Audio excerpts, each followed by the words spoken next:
Boa noite, igreja. A graça e a paz. Você que nos assiste pelo canal do YouTube, seja muito bem-vindo. Como a minha esposa orou, cuidado com a distração, cuidado com o conforto da casa. Não deixe que o conforto distraia daquilo que o Senhor quer falar e fazer nesta noite. Amém? Meu coração está muito alegre, esperançoso daquilo que o Senhor quer fazer nesta noite. Eu quero começar perguntando para vocês como foi a semana, como começou a semana. E por que eu estou perguntando isso? Porque muitas vezes nós planejamos, muitas vezes nós colocamos no papel, muitas vezes nós oramos, colocamos tudo aquilo que planejamos nas mãos do Senhor, crendo que tudo vai dar certo. Mas no momento oportuno, parece que tudo dá errado. Tudo parece que vira de ponta cabeça, parece que o Senhor não está ouvindo a nossa oração, parece que tudo aquilo que nós planejamos e a resposta veio para mim e para você e algo acontece. Mas eu quero te dizer nesta noite que Deus não escolhe os homens por aquilo que acontece, Ele escolhe os homens por aquilo que ainda vai acontecer.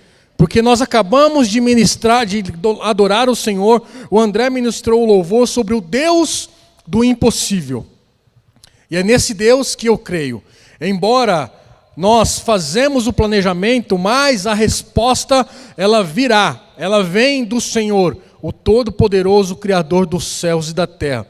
Não importa a dimensão do meu e do seu fracasso, Deus ele pode mudar todo o resultado da situação ao qual eu e você estamos passando. E por que eu estou dizendo tudo isso? Porque isso está escrito lá na Bíblia, a gente vê algumas histórias, algumas passagens bíblicas de alguns personagens bíblicos, que muitas vezes é melhor o fim do que o começo.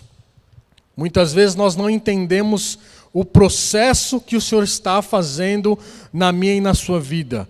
Mas nós temos que crer, porque aquele que começou a boa obra é fiel e justo para terminar na minha e na sua vida. Você crê nisso? O amém está devagar. O amém está fraco. Você crê nas promessas do Senhor? Glória a Deus. Então, diante dessa situação, diante dessa introdução, eu queria que você abrisse a sua Bíblia, lá em Lucas, capítulo 5, verso de 1 a 11. Semana passada nós falamos de Pedro lá em Atos. Aqui também nós vamos falar de Pedro, mas de uma forma totalmente diferente.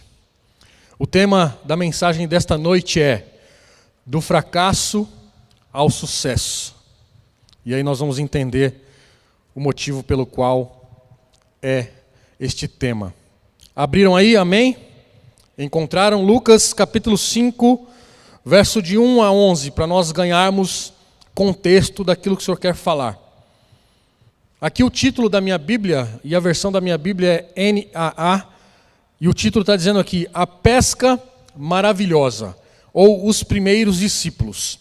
E diz assim, aconteceu que Jesus estando junto ao lago de Genezaré, ou seja, a Galileia, e a multidão o apertava para ouvir a palavra de Deus. Então ele viu dos 2 barcos junto à praia do lago. Os pescadores tinham desembarcado e estavam lavando as redes. Entrando num dos barcos, que era de Simão, no caso Pedro, Jesus pediu-lhe que o afastasse um pouco da praia. E assentando-se do barco ensinavam as multidões. Quando acabou de falar, Jesus disse a Simão, leve o barco para o lugar mais fundo do lago e lancem as redes de vocês para pescar.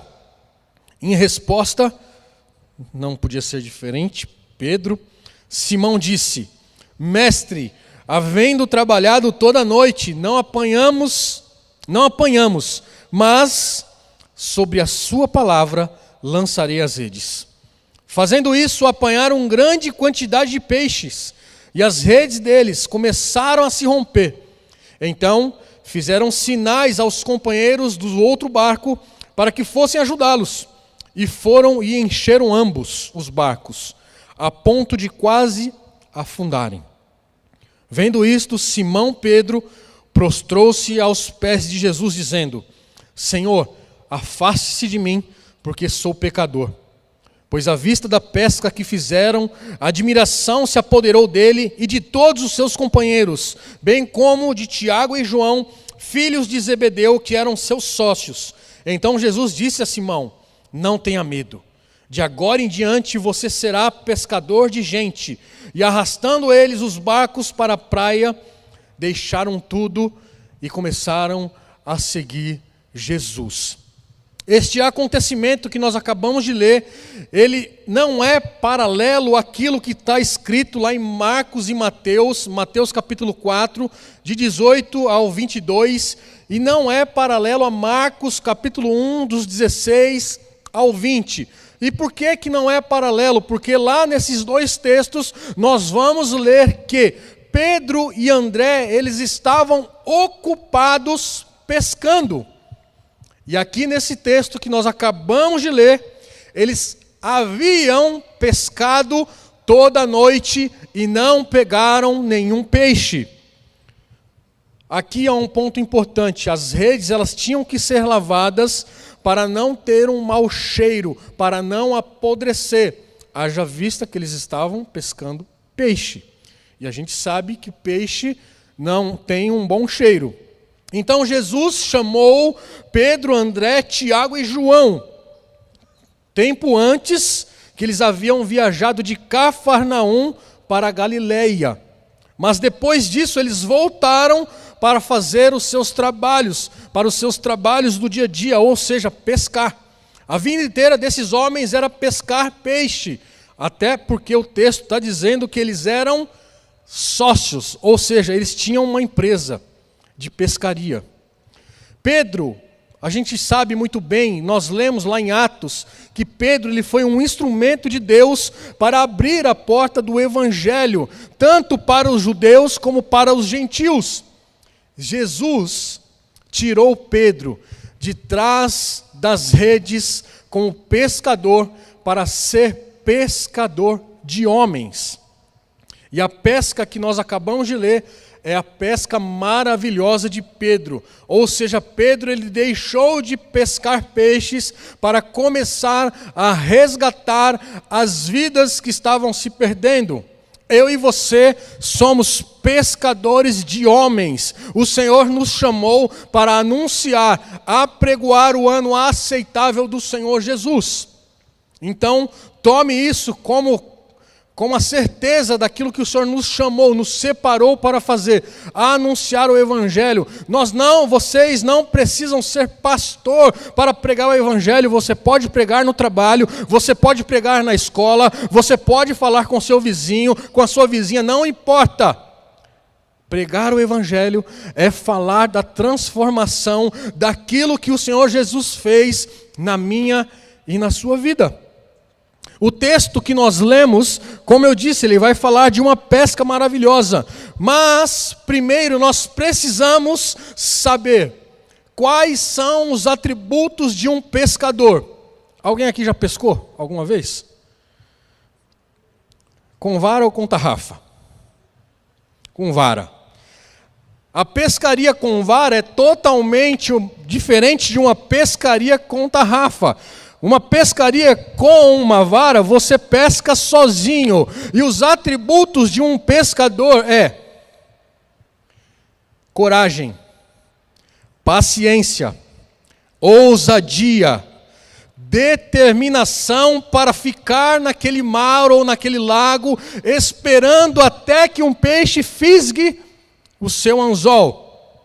E além de todos esses atributos, tem uma coisa que os pescadores têm que ter: muita fé, para trazer o pão de cada dia para a sua casa. Os homens que levantaram as mãos aqui, que disseram que são pescadores, ou que pescaram alguma vez, eles não dependem da pescaria. Eles fizeram isso ou fazem isso por um hobby. Mas aqui Pedro não, ele não fazia por hobby. Pedro, ele dependia da pescaria, ele dependia para sustentar não somente a família dele, mas como a dos seus sócios, como dos seus companheiros, dos seus outros discípulos. Então, os atributos de um pescador, os atributos de um crente, tem que ser como a de um pescador.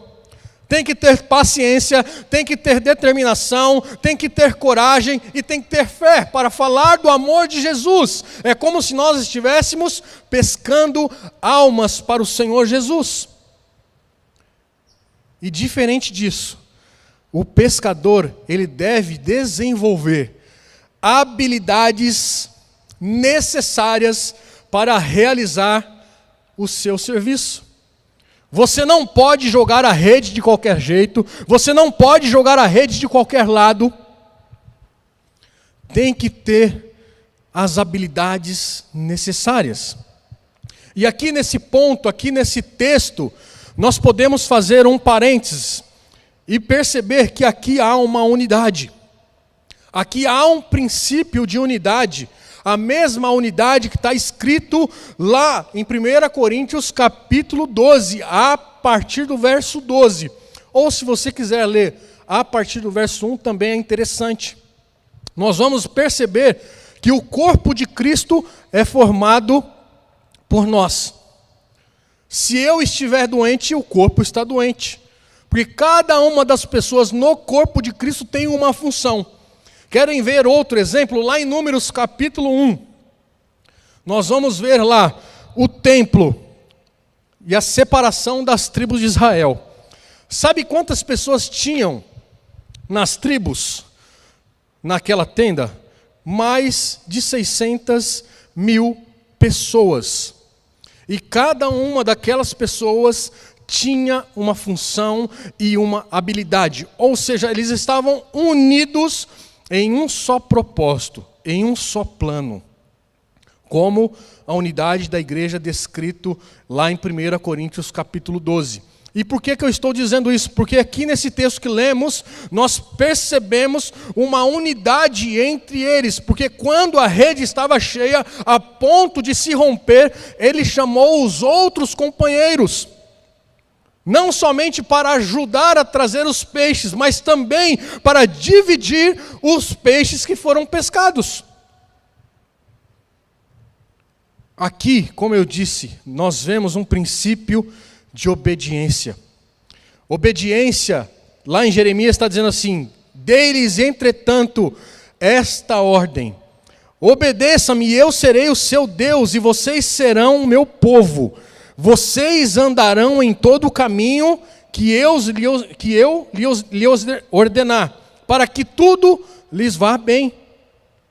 A obediência é um princípio para mim e para você, para que nós possamos entender aquilo que o Senhor está dizendo a mim e a você. Pedro, quando ele deve ter ficado surpreso, é óbvio, quando Jesus assumiu o comando do barco. E assumiu o comando daquela tripulação. Afinal, eu pergunto a você, Jesus era carpinteiro ou Jesus era pescador? A palavra do Senhor diz que Jesus era carpinteiro. Mas a palavra do Senhor diz também que Ele é aquele que controla céus e terra, que tem poder sobre o universo. Então ele tem poder também sobre o mar. Haja vista, quando Pedro também foi andar sobre o mar, aquele mar revolto, quem acalmou o mar foi o Senhor, porque ele tem poder para fazer tal coisa.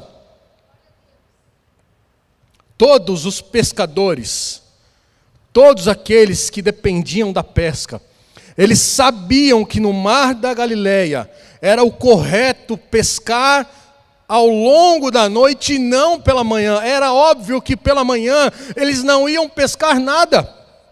Mas, todavia, entretanto, quem estava dizendo não era Pedro, não era Simão, não era João, era o próprio Jesus dizendo para eles lançarem a rede pela manhã. Qual era a probabilidade deles pegarem algum peixe? Nenhuma.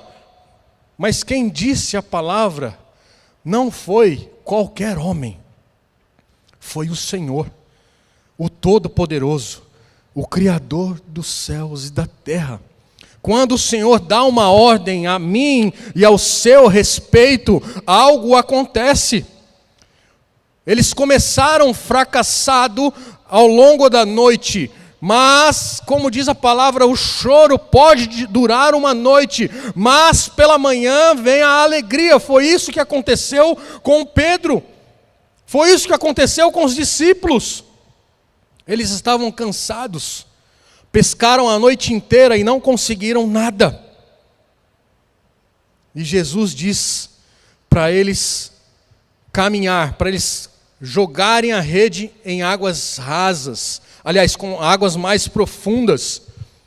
O que Jesus pediu ao Pedro era totalmente ao contrário a tudo aquilo que Pedro e os seus discípulos ou seus sócios havia aprendido ao longo dos anos na pescaria.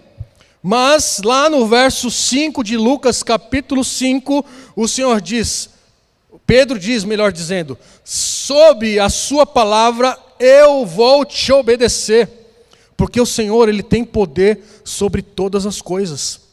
Essa palavra, quando Pedro diz mestre, é usado apenas aqui por Lucas.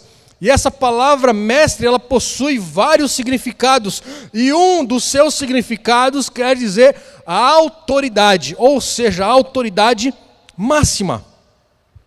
Mesmo sem entender tudo o que Jesus estava fazendo, Pedro mostrou-se disposto a sujeitar a autoridade do Senhor Jesus.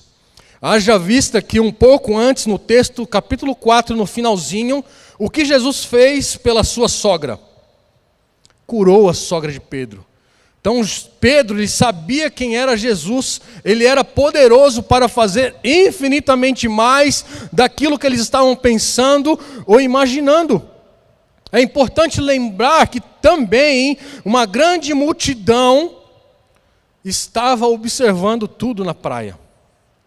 Tudo aquilo que estava acontecendo, nós lemos no texto, que a partir daquele momento que Jesus pregou, e eu entendo no texto que as pessoas estavam se apertando, ou seja, aquele povo estava sedento para ouvir a palavra de Jesus. Estava aquela multidão, vendo tudo aquilo que eles passaram e tudo aquilo que eles iriam passar. Ou seja, eles estavam vendo o milagre que Jesus estava operando ali na vida daqueles pescadores. E aqui o Senhor estava mostrando mais uma vez a sua autoridade na vida daqueles discípulos, dizendo a eles que eles não seriam mais pescadores de peixes, e sim de homens. Agora ele estava se tornando pescador de homens, ou seja, o Senhor estava dando habilidade, estava dando conhecimento ao Pedro para que ele fizesse o mesmo em seguida.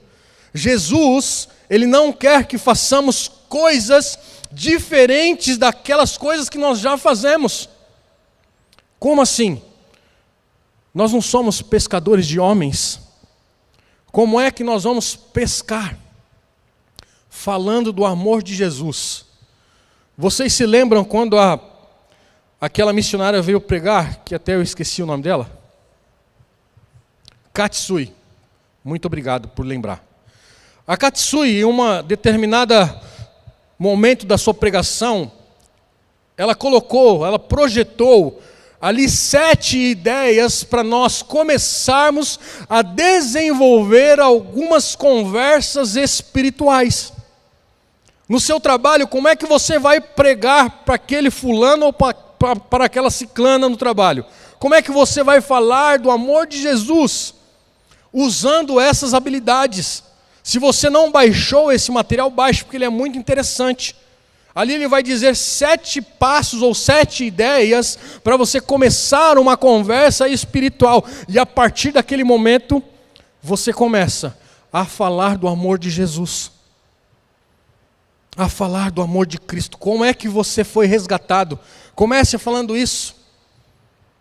Eu não vou falar os 7 passos, até para nós não perdermos o tempo, mas entre lá que vocês vão saber. O discípulo de Jesus, ele é chamado para pescar homens, anunciar-lhes a palavra que nos liberta, a palavra que nos dá vida, a palavra que é o nosso remédio para nos curar, para nos libertar. Qual foi a reação de Jesus? Arrastando eles os barcos sobre a praia, deixaram tudo e os seguiam.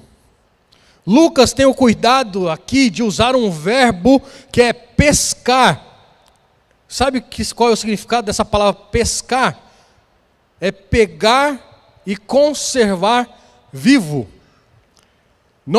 Quando nós pescamos, o Dema levantou a mão, quando nós pescamos um peixe, ele sai da água vivo. Alguns minutos ou algumas horas, ele vai ficar morto, porque ele não consegue ficar fora da água. Nós estávamos mortos, mas o Senhor veio para nos resgatar e nos dar vida.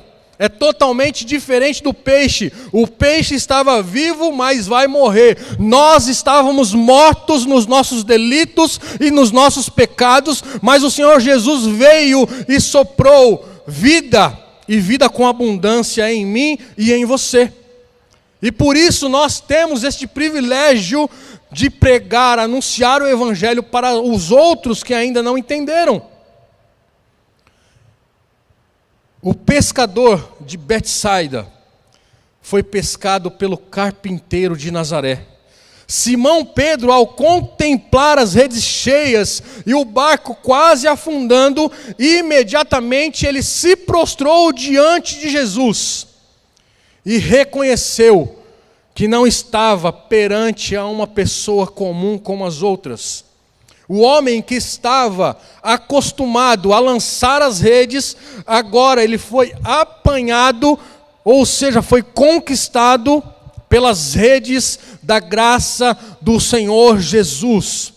Ou seja, ele foi capturado pelo anzol da misericórdia do Senhor. Ele foi fisgado pelo Senhor de tal maneira que não restou outra opção a não ser se render aos pés do Senhor. E quando ele se rende aos pés do Senhor, ele diz assim: quando o Senhor chega perto dele, ele diz: Senhor, afasta-se de mim, porque eu sou um pecador. Sabe o que está escrito lá em Isaías 59:1? Diz assim: eis que a mão do Senhor não está encolhida, para que não possa salvar, e o seu ouvido não está surdo para poder ouvir, mas tem uma condição: as iniquidades de vocês fazem a separação entre vocês e o seu Deus, e os pecadores que vocês cometem, e os pecados que vocês cometem, o levam a esconder o rosto de vocês, para não ouvir os seus pedidos. Ou seja, quando nós estávamos pecando, quando nós éramos pecadores, e tinha uma separação entre nós e o Senhor. E quando Pedro reconhece que ele é o pecador, ele pede para que Jesus se afaste dele. Mas Jesus, com seu amor infinito, com a sua bondade, mesmo assim, ele ainda chama Pedro para caminhar, para deixar as coisas e seguir Jesus. Mas quando eu e você reconhecemos o meu e o seu estado pecaminoso, nós devemos nos render a Cristo. Isso é o efeito inverso. Quando nós nos prostramos diante do Senhor, Ele nos purifica de todo o nosso pecado. Ele nos cura de toda a nossa enfermidade. Um pecador arrogante que não reconhece os seus pecados, ele se distancia da salvação a passos largos. Mas o pecador arrependido e consciente dos seus pecados, o Senhor recebe de braços abertos. O Senhor está pronto para nos receber nesta noite. O Senhor está pronto para nos abençoar. O Senhor está pronto para nos perdoar. Provérbios 28:13 vai dizer assim: quem encobre as suas transgressões jamais prosperará, mas o que confessa e abandona o pecado alcança misericórdia. Essa atitude louvável de Simão Pedro, após o milagre, é vê-lo, ficou espantado com o milagre que Jesus fez. É muito comum nós vermos pessoas espantadas ou encantadas mais com os milagres do que com aquele que fez os milagres. Todas as vezes que Jesus fez um milagre, as pessoas ficavam espantadas, não com aquele que estava operando o milagre, mas com o milagre operado. Muitas vezes nos encantamos com o milagre e não com aquele que fez o milagre. Jesus, ele fez isso. Pedro, ele teve uma atitude inesperada. Ele reconheceu a grandeza de Jesus, cheio de amor, cheio de temor, diante do Mestre. E aí Jesus diz a Jesus é bênção, né? Jesus disse a Simão Pedro, o texto está dizendo, não tenha medo, no verso 10, na parte B. Não tenha medo. Nós servimos a um Deus que nos encoraja, não um Deus que nos coloca medo, não um Deus que nos faz sentir que nós não somos nada. Como eu disse no início, nosso tema hoje é do fracasso ao sucesso, e foi exatamente isso que aconteceu com Pedro. Pedro havia fracassado aquela noite, não pescou nenhum peixe, mas, como eu disse, o choro durou uma noite, a alegria veio no amanhecer. Como fez Pedro na pesca maravilhosa, Deus também o encorajou e deu a ele uma missão de ser pescador de homens. A partir daquele momento, a vida de Pedro foi transformada. Ele sabia que estava seguindo o próprio Jesus, aquele que havia feito os milagres, aquele que havia curado a sua sogra. E eu já quero caminhar para o final, eu queria já pedir para o pessoal do worship subir.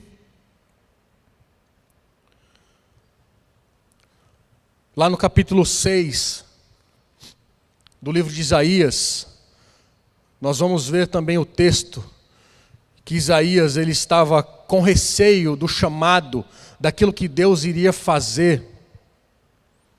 Mas como eu, Senhor?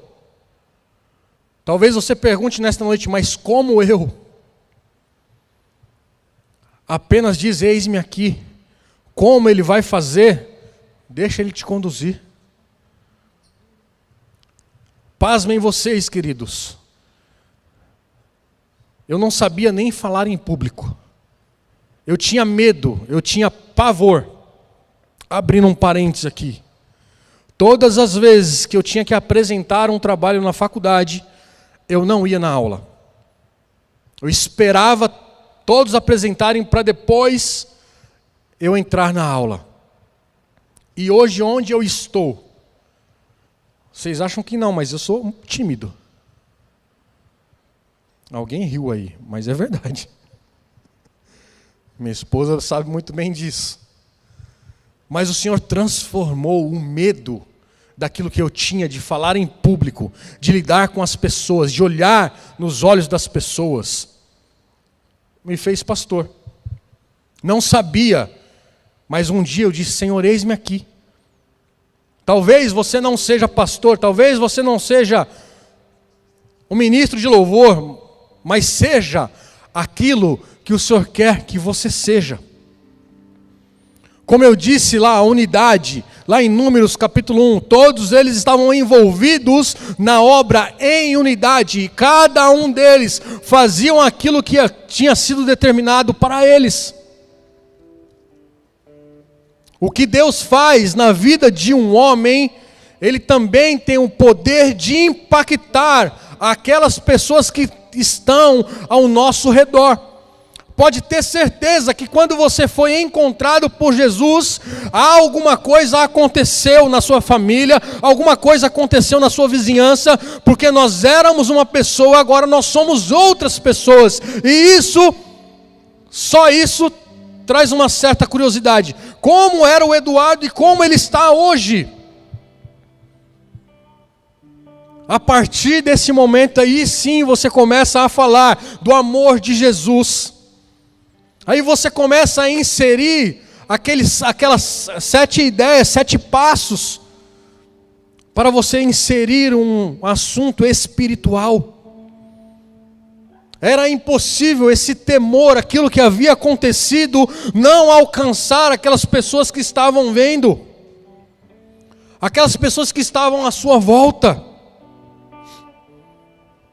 O que Deus vai fazer ou está fazendo na minha e na sua vida, vai provocar um efeito contagiante que vai atingir o que estão à nossa volta. Pode crer nisso.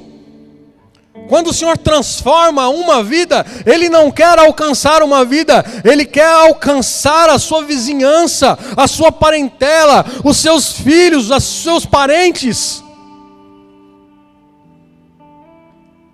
seus familiares, seus amigos. É isso que Deus quer fazer. Não é por falta de opção que o Senhor escolheu você. Haja vista que no mundo inteiro tem bilhões de pessoas. Então se sinta privilegiado de ter sido escolhido por um Senhor, o Todo-Poderoso, para fazer esta obra. No texto nós vamos perceber que havia outros barcos no mar da Galileia. Mas o porquê que Jesus escolheu o barco de Simão? Porque ele tinha um propósito. O Senhor tem um propósito na minha e na sua vida. Como eu disse, aquele que começou a boa obra é fiel e justo para terminar. Quantas pessoas, talvez você pergunte, mais habilidosas do que você? Até eu pergunto muitas vezes. Mas o Senhor diz: eu te escolhi para confundir aqueles que se acham alguma coisa. É assim que o Senhor nos escolhe. Davi era o mais novo dos seus irmãos e foi escolhido para reinar, para governar. E tantos outros que nós podemos ver aqui.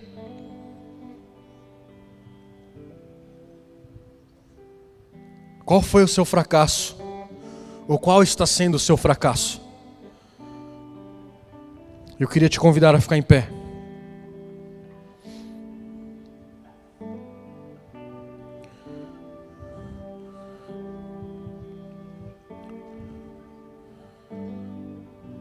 O Senhor não nos escolheu porque nós temos habilidades. O Senhor nos escolheu porque Ele quis nos escolher. Não tem critério algum para Ele ter nos escolhido. Talvez pode até ter algum critério, mas eu não quero nem saber. Eu quero saber que eu fui escolhido, que eu fui resgatado, que eu fui tirado lá do lamaçal da perdição e fui colocado na maravilhosa luz no Cristo Jesus. O que você tem programado, o que você tem feito e tem dado errado. Talvez você pense, tudo aquilo que eu coloco a mão dá errado. A palavra do Senhor diz, tudo aquilo que nós colocarmos as nossas mãos prosperará. É promessa do Senhor na minha e na sua vida. Há um processo que nós temos que cumprir. Então creia que você está nesse processo.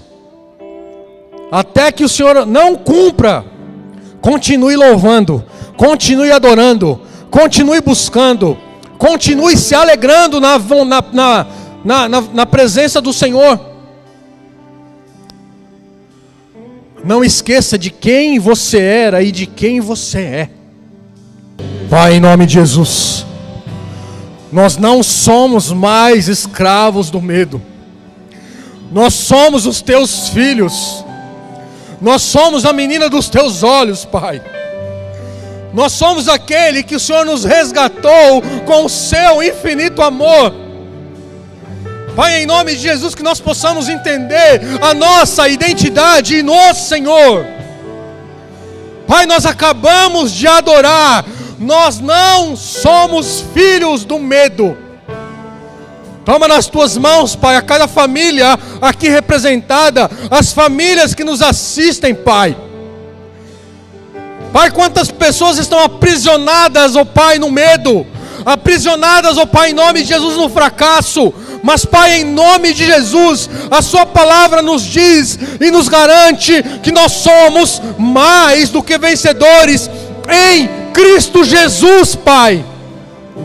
Nós não somos mais, Senhor, nós não estamos mais aprisionados pelo medo, nós não estamos mais aprisionados, ó Pai, Senhor, acusação, nós não estamos mais, Senhor, em nome de Jesus, Pai, presos, Senhor, Senhor, ao inimigo, Pai, a Satanás, mas nós estamos nas tuas mãos, nós somos os teus filhos, Pai. Nós declaramos isso nesta noite. Somos amados pelo Senhor, fomos resgatados pelo Senhor, fomos comprados pelo sangue precioso do Senhor. Pai, em nome de Jesus, Pai, dissipa, Senhor, todo medo. Tira, Senhor, todo o medo do nosso coração. Tira, Senhor, em nome de Jesus, toda a apatia. Tira, Senhor, em nome de Jesus, toda a frustração do coração. Pai, há pessoas aqui dizendo que não vai conseguir, mas eu quero dizer que a última palavra, ela vem do Senhor.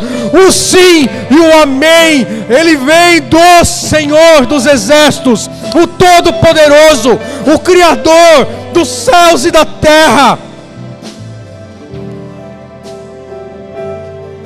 Para nós, Senhor, é impossível, mas a sua palavra nos diz que tudo é possível ao que crer. E nós cremos em Ti, nós cremos nas Tuas Escrituras, e nós tomamos posse, Senhor, daquilo que o Senhor prometeu, daquilo, Senhor, em nome de Jesus, Pai, que já está disposto a nós. Então somente, Pai, em nome de Jesus, continua, Pai, derramando sobre nós, nos dando as habilidades do Senhor, nos dando sabedoria, nos dando, Senhor, capacitação, nos dando revelação, nos dando mente sadia, nos dando visão aberta, discernimento de espírito, Senhor.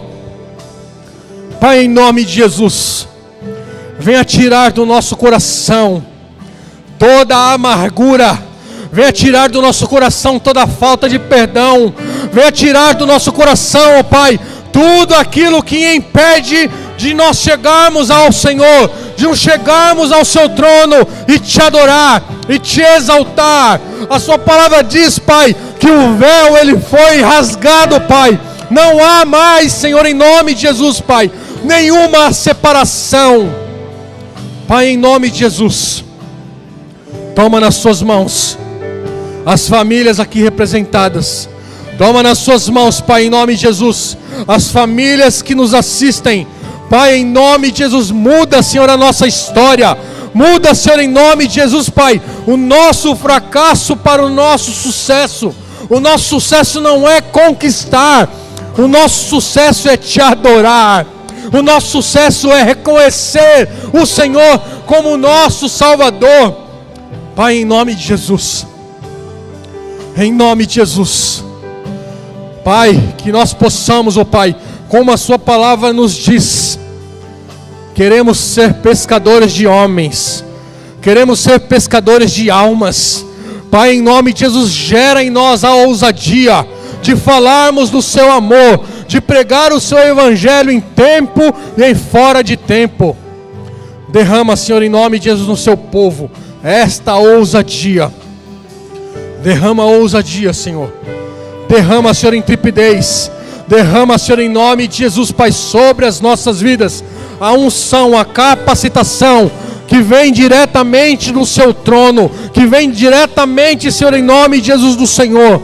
Pai, em nome de Jesus, toma nas suas mãos as nossas vidas. Ah, Senhor, nós não somos mais escravos do medo, mas nós somos os teus filhos. Nós somos amados pelo Senhor. Resgata, Senhor, em nome de Jesus, Pai. Ah, Senhor, em nome de Jesus, Pai, que essas pessoas possam resgatar as suas identidades, ó Pai, em Cristo Jesus. Pai, em nome de Jesus, a nossa filiação, ela está no Senhor. A nossa filiação está no Senhor. Muito obrigado, Pai, por esta noite. Muito obrigado por cada família, Pai, que está aqui nesta noite. Muito obrigado, Senhor, em nome de Jesus, por tudo que o Senhor está fazendo e por tudo que o Senhor ainda há de fazer nas nossas vidas. Que nós possamos, ó Pai, nesta noite ter um sono reparador. Que nós possamos ter uma noite tranquila. Pai, em nome de Jesus, toda preocupação, toda ansiedade seja repreendido agora em nome de Jesus. Pai, em nome de Jesus, repreendemos também, Senhor, todo homem mau. Repreendemos, Senhor, em nome de Jesus, toda mulher estranha. Repreendemos, ó Pai, em nome de Jesus, Pai, toda artimanha, todo trabalho maligno, Senhor, em nome de Jesus, contra as nossas vidas, ó Pai. Porque maior é o que está em nós do que aquele que está no mundo. Que nós possamos continuar sendo sal e luz por onde nós andarmos.